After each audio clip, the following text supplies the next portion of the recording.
আজ আমি আপনাদের একটা গল্প শোনাবো। একটা গল্প যেটা আমি নেটে পেয়েছি, কিন্তু এর লেখককে আমি অনেক খোঁজার পরেও পাইনি। গল্পটা দুজন বন্ধুর, একটা পেন্সিল আর একটা ইরেজার। এই দুজনের মধ্যে খুব ভালো বন্ধুত্ব।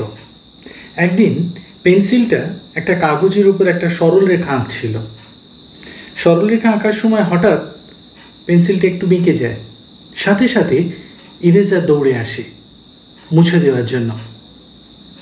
তখন পেন্সিলটা বসে পড়ে ইরেজারের পাশে। ইরেজারকে বলে, আমি খুব দুঃখিত। ইরেজার বলে, কি হলো? বন্ধুত্বের মধ্যে আবার দুঃখিত কথাটা কেন? আমরা সবাই জানি বন্ধুত্বের মধ্যে এই কথাগুলো চলে না। কিন্তু পেন্সিল ইরেজারের পাশে বসে তখন বলতে শুরু করে যে, দেখো, আমি প্রথম থেকেই দেখছি যখনই আমি কোনো ভুল করি তুমি সাথে সাথে দৌড়ে আসো, তুমি সাথে সাথে সেই ভুলটাকে মুছে দাও।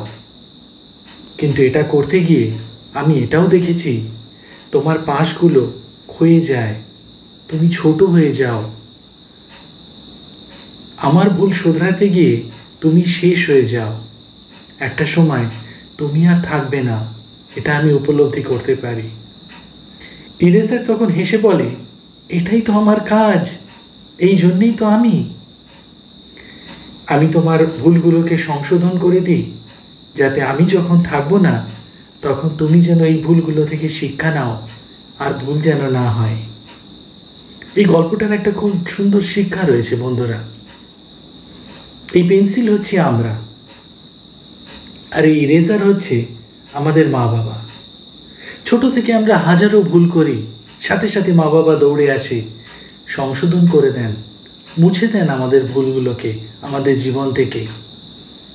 কিন্তু একটা সময় মা বাবা ক্ষয়ে যায়, বয়স হয়ে যায়। এক সময় মা বাবা থাকবে না। তারা আমাদেরকে এখনই তৈরি করে দিয়ে যান যেন ভবিষ্যতে আমরা সোজাভাবে দাঁড়াতে পারি। তাই যতক্ষণ মা বাবা আছেন তাদেরকে সম্মান করা উচিত, তাদের কদর করা উচিত, তাদের যত্ন নেওয়া উচিত। তারা পাশে না থাকলে আমরা হয়তো সোজাভাবে দাঁড়িয়ে থাকার যোগ্যতা অর্জন করতে পারতাম না। তাই আসুন মা বাবাকে সম্মান করি,